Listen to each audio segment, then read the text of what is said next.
Hello everyone. Hi there, welcome back. To our book club. I am Miss Maka. And I am Mr. Derill.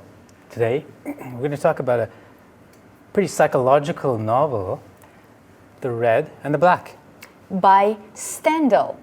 So, Le Rouge et le Noir is a historical, psychological novel in 2 volumes by Stendhal, published in 1830. In brief, it's a story of a sort of man of low means who rises up in society, French society, through his talent, hard work, deception, and hypocrisy, but ultimately his passions betray him. Yes, it's really interesting. Stay up with us, but first, let's start with the agenda for today's program. Definitely, we will start with the new vocabulary that we have chosen for you, special 8 words. Then we will talk about the author. After that, we will show you, tell you shortly what is the story about. From there, we'll have a look at some of the characters, the main characters, look at the setting, very important for this book, and some of the main themes as well. And of course, finally, we will give you a homework. Okay, Ms. Maka, I think it's time for the vocabulary look. What is our first word? Private secretary. Private secretary. It's a noun, and it's a person who attends to the individual or confidential work of someone he works for. სახელმწიფო თანამდებობის პირის თანაშემწე. Our next word is affair. Affair, it's a noun. It's got a lot of meanings, but in this context, for today, we're taking it to mean the following. Anything requiring action or effort. საქმე. Our next word is execution. Execution. It's got 2 meanings. It's a noun. In its simple form, it means the performing of an act successfully, but in this context as well, particularly for this era, it's when the state or the government executes, kills a criminal. It's the execution of the criminal. Yeah, and that's why we give you 2 translations for this word. აღსრულება და სიკვდილით დასჯა. Our next word is trial. Trial. It's a noun. It's when a person is judged by his peers, usually in the legal profession, for a crime he may have committed or not committed.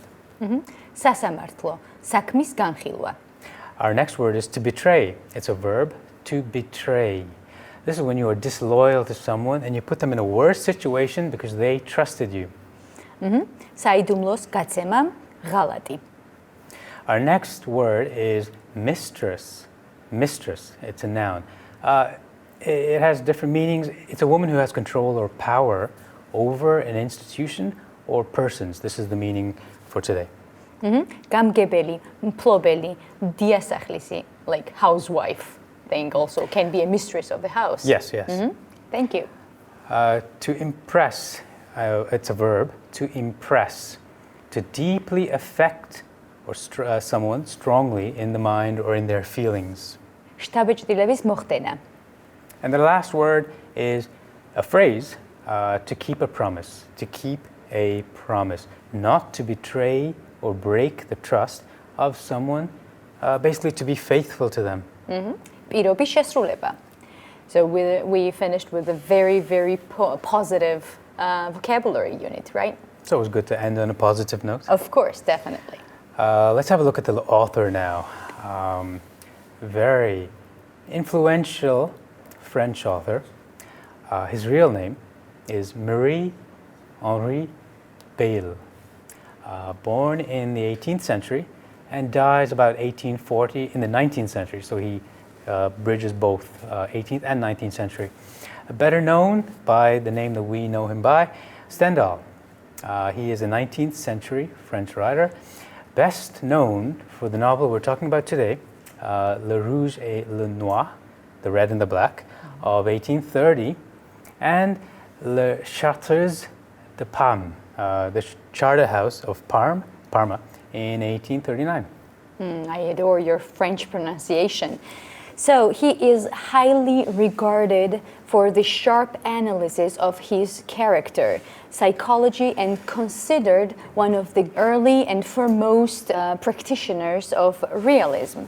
Mr. Derill, did you know that Stendhal actually divided the birth of love into 4 stages? So this is how he understood the love started in humans' mind or heart? Yeah, he had this theory about love. It's quite famous, actually. It's quite discussed. And I thought it might be interesting to talk about it today as well. I'm really interested. Let's go over the 4 stages. So the first stage is admiration. You have admiration for the person you love. You marvel at the qualities of this person. Then there's a second stage, acknowledgement. So first admiration, then acknowledgement. You acknowledge the pleasantness of having gained his or her interest. So third stage is hope. So this is one envisions gaining the love of the loved ones. And the fourth stage, according to Stendhal, is delight. One delights in overrating the beauty and the merit of the person whose love one hopes to win. Ms. Maka, as we can see, it's realistically probably a theory. It's a theory that he holds, maybe not one that the rest of us might hold. We might not agree with this theory, but this was his famous 19th century theory about love. But I think all 4 stages are very important when you fall in love. And and does it happen in that order? Maybe one stage might come before the other, but yeah. Exactly. Let's ask a question to the audience now. Do you like stories with good psychological writing, as this author is famous for, about characters and situations? I think they are very interesting because they can show us surprising sides to people's motivation and also characters, and they might not be behaving a certain way because of some obvious reasons we think about at first. Very good. That's a great answer. I mean, the power of the French writers, they're always more psychological and more insightful. And that's very interesting for me also to read, because you might find out that certain behaviors have certain reasons that I might have not thought about before. Okay, thank you very much. Now let's look at the summary of the book. Le Rouge et le Noir is the story of Julien Sorel. So this is an intelligent and ambitious protagonist of the novel. He comes from a very poor family and he's not familiar, so he cannot really understand much about the ways of the world that he conquers. He holds many romantic illusions at first, and he mostly becomes a kind of chess piece, a pawn, if you will, in the political plans of the influential people around him. So he's got lots of ideas, but he's not powerful enough to do them himself.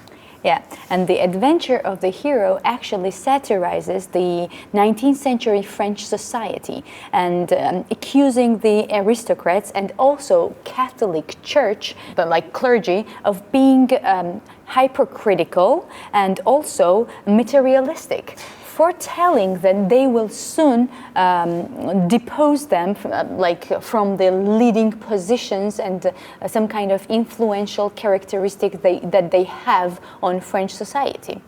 The first chapter of each of the volumes of this book repeats the title, Le Rouge et le Noir, and the subtitle, Chronique de 1830. The title refers to the contrasting uniforms, by the way, of the army and the church, the red and the black. Yeah, wow. So early in the story, Julien Sorel, he realistically observes that under the Bourbon Restoration, it is impossible for a man of his plebeian social class to distinguish himself in the army, as he might have done done under Napoleon. Napoleon's time. Yeah, exactly. And hence only a career in the church offers him social advancement and glory. So that is the basic structure of the story.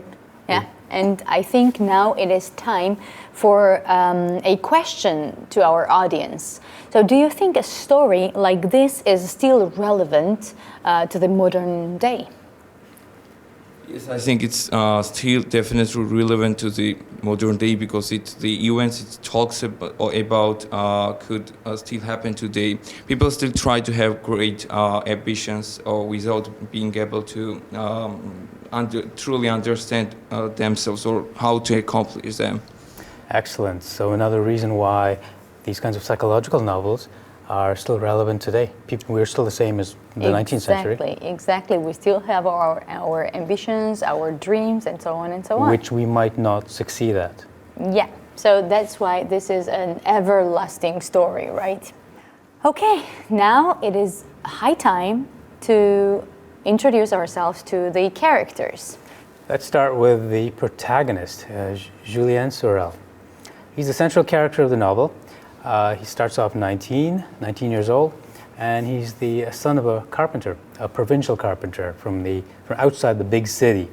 But he is ambitious, intelligent, fierce, hypocritical, and an admirer of Napoleon. Julien dreams of rising in the ranks of French society.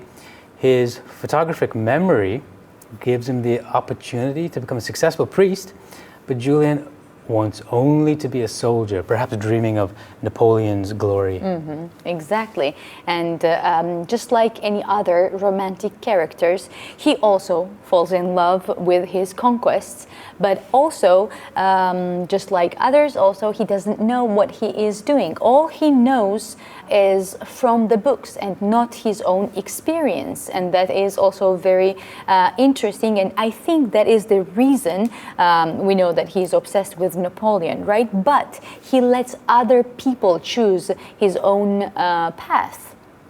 And his ambition works against him. I mean, he's so ambitious that he ignores more appropriate livelihoods for himself, and he tries to go for the more glorious ones, which may be a bit too far for him. This also happens in love. His failure to succeed in both love and in life is also, by the way, a failure of the society which has no place for people like him. Our next character is Madame de Renal. So both an aristocrat and the wife of the mayor, Madame de Renal is Julien's first love interest. So she truly loves Julien, and although she cheats on her husband, she is still a symbol of purity and kindness. That's really interesting why and how this character remains this morally pure. Yeah, morally pure. So unlike every other character, Madame de Renal is honest. Maybe that's why she's true to herself. Exactly, okay, and compassionate, and also she's very resourceful. She is one of the few characters of all French literature to die of love. Unlike the Shakespearean heroes who all die of love. Yeah. So it's a little bit of spoiler about the character. Our next character is Mathilde de la Mole, the daughter of the Marquis. Mathilde is bored with Parisian society and immediately takes a liking to Julien. Slightly imbalanced, Mathilde has a flair for the dramatic. She is obsessed with her ancestor, Boniface de la Mole, and pretends that Julien looks and acts like her ancestor. She falls in love with Julien and urges her father to ennoble him, to raise him up in society, because she cannot forget Julien's lower class status. And it's a bit of a shame that he is so lower class for her. Yeah, exactly. Our next character is Monsieur de Renal. So he is the mayor of Verrières, and he's a very conservative supporter of the Restoration, and as a result is considered obtuse and greedy. He is only focused on his own joy, on his own ambitions, and only on his title and rank. So that's why, although he's constantly ridiculed and actually he is manipulated, our character Julien sees him as an adversary. Our last character is the Marquis de la Mole. He's the benefactor of Monsieur Pirard and Julien's employer in Paris. The Marquis is a symbol of the dying aristocracy. So this, remember, this comes after Napoleon's, we'll talk about that in the setting section, but this comes after Napoleon's era where he's changed all society, so everything is still being settled. And this Marquis is a symbol of the dying aristocracy. He treats Julien as an equal, but only when Julien wears the right clothes. So there's still a bit of older, kind of looking back to the old times. He's fearful of Julien's intelligence, this new man who can come from the provinces and is a bit of a threat. And he ennobles him, he raises his social status only reluctantly. Yeah, okay. Maybe that's the result of the revolution period that is happening in the book. So we will see later.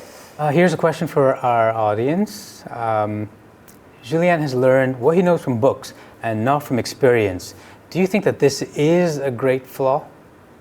I think it's flaw. Learning from the experience is much more better than learning from the books. The reason is because learning from your own experience makes you judge things more wisely. Very good, very good. Thank you very much. I'd agree with that. I think experience is a better teacher than book learning. Yeah, of course. You can read the book and you can get a lot of experience as a theory, but you need your own life, your own stories. Although we are teachers and we do love our books to teach with. Definitely, of course.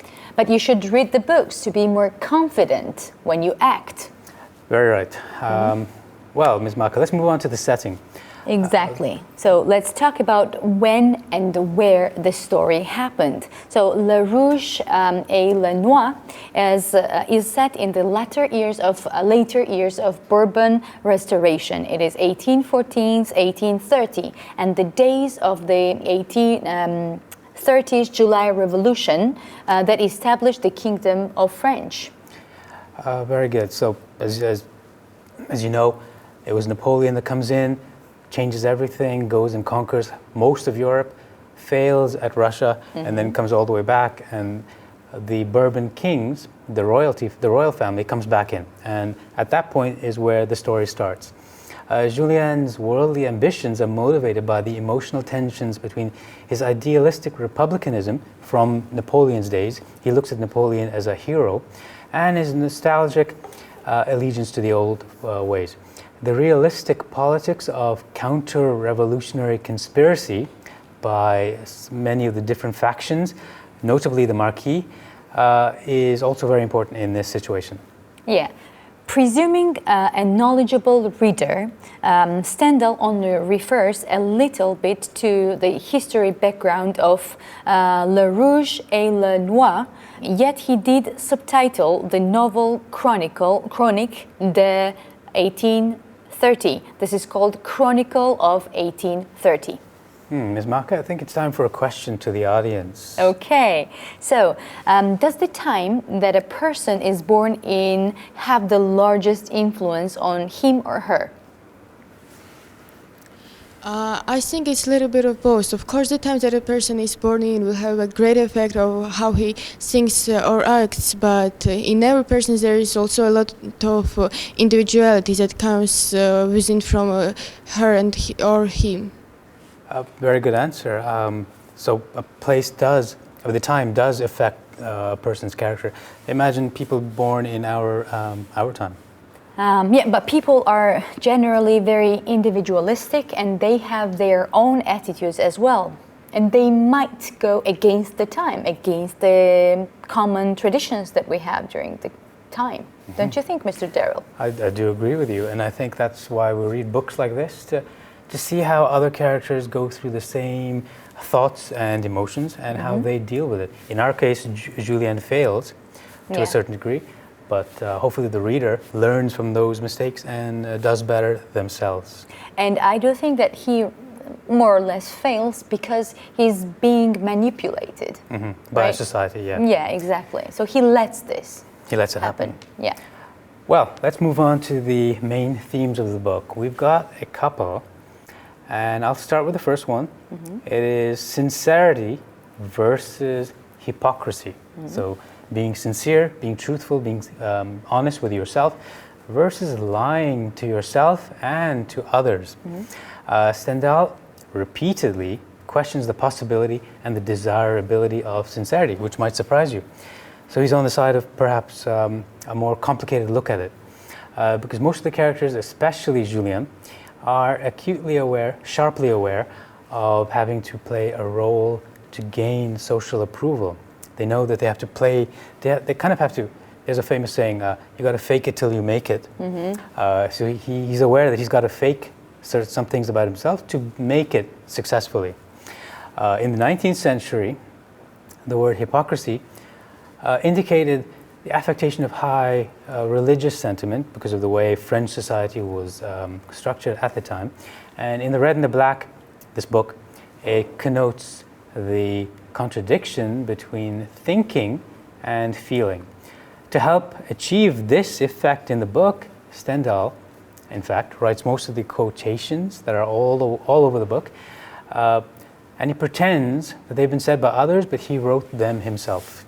Yeah, maybe that's also due to the reason that he was kind of hiding it from the society, and as if it's not him saying this, right? Yes, very good point. Okay, now what about the next main topic, main theme, is the desire. So there is the idea that a person's desire for another is always influenced by the third party. So this accounts for Julien's fascination with and membership in the high society. He simultaneously desires and hates both together. Excellent point. A simple way to look at this is two neighbors. One neighbor buys a Porsche or a Lamborghini, and that influences the second neighbor to want the same thing. Just because the neighbor has it, now he wants it. Yeah, exactly. Okay, it's kind of like teaser thing. Teaser, and you try competing with your neighbors, and if the neighbors have one better than you, you feel like you got to get up to that level as well. Then he tries to get one up more, and you try to go up one more. Is that the way we can say that the grass is always greener in the neighbor's yard? Yeah, well, that's precisely what it is. Okay, thank you very much. And now I think it is time for a question, Mr. Deril. It is time for a question. Here's the question. Can reading about negative behaviors and emotions in characters improve the personality of the reader? Yes, I think that it is a great benefit of reading books, especially classic books and novels. They have such power and insight that they make us see ourselves in a new way. Great answer. That's exactly why, now that I think about it, why I've enjoyed reading classic books so much, for the things that I've learned from them. Exactly, of course, and it helps us see ourselves in different situations or other people in our life in different situations. But we shouldn't make the same mistake as Julien and think that everything we learn from books is all that we need in life. Yeah, or everything is, we can't relate everything to our life, right? We also have the Our real own world experience. Yeah. Of course. Thank you very much. Now, Mr. Deril, I think it is high time to wrap up everything. So we started with the author, Stendhal. We moved off to a summary of the story, and you know, it's this tale of this provincial kid with a lot of talent who comes up to the city, tries to get ahead, and is not too successful. We talked about the characters, and here I would just point out Julien, who is a very interesting character of the book.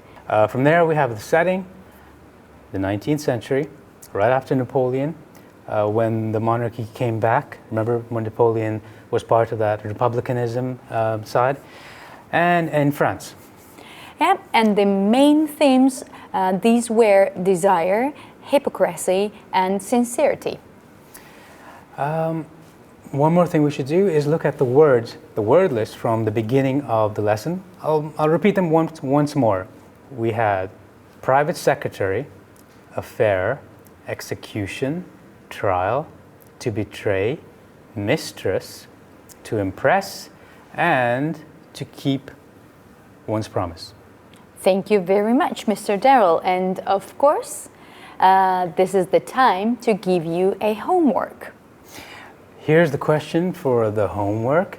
The main character is caught between having a romantic view of the world and learning to view the world in a realistic way. Speak about the benefits of holding both kinds of views, being romantic in your views and being realistic in your views, and then say which one you prefer more. წიგნის მთავარი გმირი ორ სხვადასხვა მსოფლმხედველობას შორის მერყეობს. ერთის მხრივ ის ძალიან რომანტიკულად უყურებს სამყაროს, მეორეს მხრივ ის სწავლობს მოვლენების რეალისტურად აღქმას. ისაუბრეთ ორივე მიდგომის უპირატესობაზე და ჩამოაყალიბეთ თქვენი აზრი, თუ რომელ მათგანს ანიჭებთ უპირატესობას. Ms. Maka, and they can send those answers, which will be fascinating indeed, to the address they see on the screen right now. პასუხები შეგიძლიათ გამოაგზავნოთ ეკრანზე მითითებულ მისამართზე. So, Ms. Maka, are you more of a romantic or more of a realist? I am more of a realist rather than romantic. And actually, Mr. Derill, I was just thinking about our today's outfit. It is so symbolic. I'm wearing red and you're wearing black. Which one's the church and which one's the army? I will be the army. Okay, all right. Okay, thank you very much. Thank you, the audience, for really interesting answers. And I guess that's it for today. Well, through the magic of television, we will see our audience once more next time. Yeah, with even more interesting books. We'll be back to you next week. Goodbye. Until next time, goodbye.